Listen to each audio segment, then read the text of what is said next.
You, John Fitzgerald Kennedy, do solemnly swear. I, John Fitzgerald Kennedy, do solemnly swear.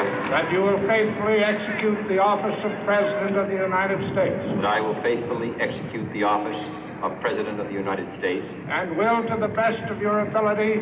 And will, to the best of my ability. Preserve, protect, and defend the Constitution of the United States. Preserve, protect, and defend the Constitution of the United States. So help you God.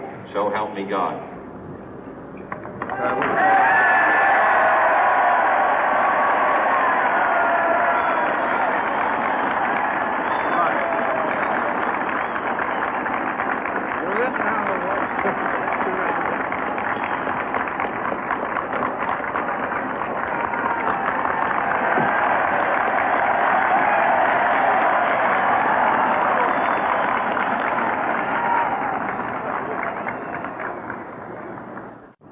Vice President Johnson, Mr. Speaker, Mr. Chief Justice, President Eisenhower, Vice President Nixon, President Truman, Reverend clergy, fellow citizens.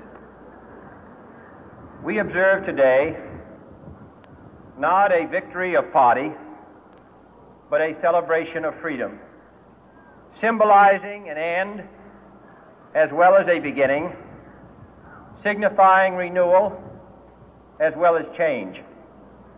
For I have sworn before you and Almighty God the same solemn oath our forebears prescribed nearly a century and 3/4 ago. The world is very different now, for man holds in his mortal hands the power to abolish all forms of human poverty and all forms of human life.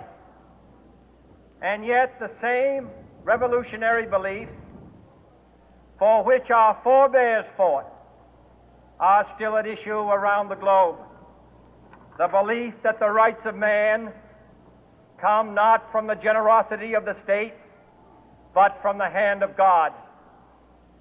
We dare not forget today that we are the heirs of that first revolution.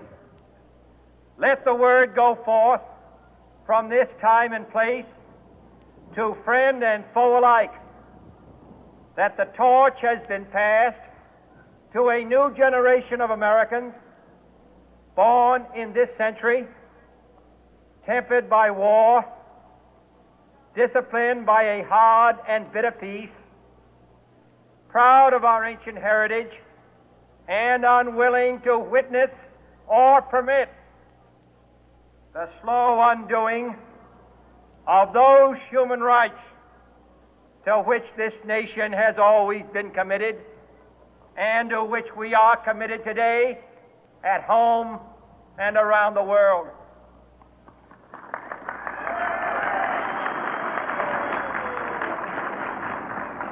Let every nation know, whether it wishes us well or ill, that we shall pay any price, bear any burden, meet any hardship, support any friend, oppose any foe to assure the survival and the success of liberty.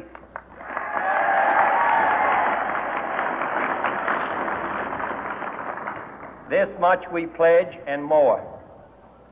To those old allies whose cultural and spiritual origins we share, we pledge the loyalty of faithful friends. United, there is little we cannot do in a host of cooperative ventures. Divided, there is little we can do, for we dare not meet a powerful challenge at odds and split asunder. To those new states whom we welcome to the ranks of the free, we pledge our word that one form of colonial control shall not have passed away merely to be replaced by a far more iron tyranny.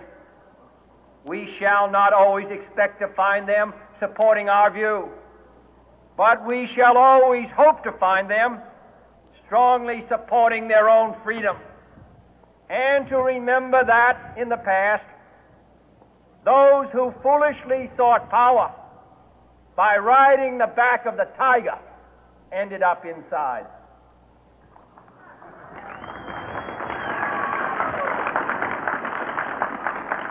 To those people in the huts and villages of half the globe struggling to break the bonds of mass misery, we pledge our best efforts to help them help themselves for whatever period is required, not because the communists may be doing it, not because we seek their votes, but because it is right.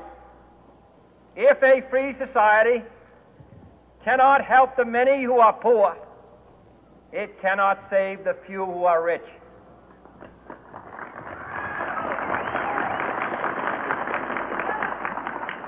To our sister republics south of our border, we offer a special pledge to convert our good words into good deeds, in a new alliance for progress, to assist free men and free governments in casting off the chains of poverty.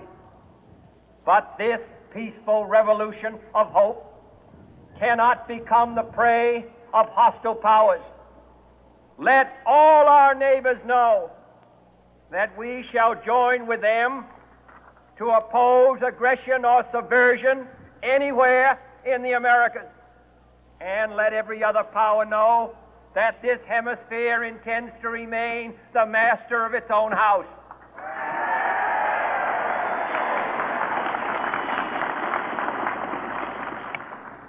To that World Assembly of Sovereign States, the United Nations, our last best hope, in an age where the instruments of war have far outpaced the instruments of peace, we renew our pledge of support to prevent it from becoming merely a forum for invective, to strengthen its shield of the new and the weak, and to enlarge the area in which its writ may run. Finally, to those nations who would make themselves our adversary, we offer not a pledge, but a request that both sides begin anew the quest for peace.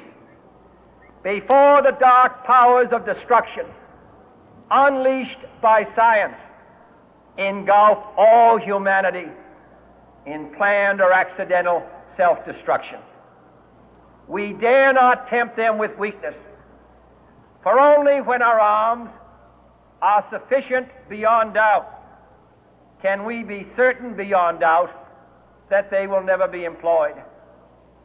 But neither can two great and powerful groups of nations take comfort from our present course, both sides overburdened by the cost of modern weapons, both rightly alarmed by the steady spread of the deadly atom, yet both racing to alter that uncertain balance of terror that stays the hand of mankind's final war.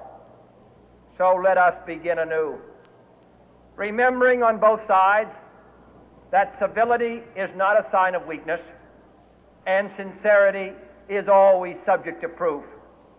Let us never negotiate out of fear, but let us never fear to negotiate.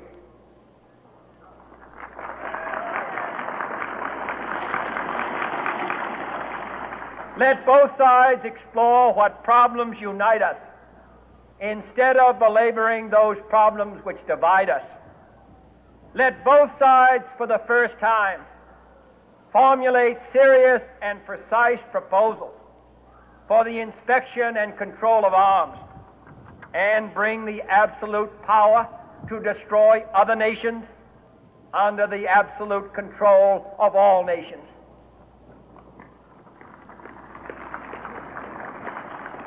Let both sides seek to invoke the wonders of science instead of its terrors.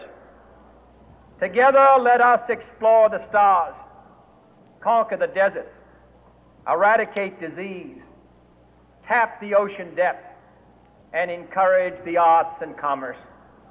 Let both sides unite to heed in all corners of the earth the command of Isaiah to undo the heavy burden and let the oppressed go free. And if a beachhead of cooperation may push back the jungle of suspicion, let both sides join in creating a new endeavor, not a new balance of power, but a new world of law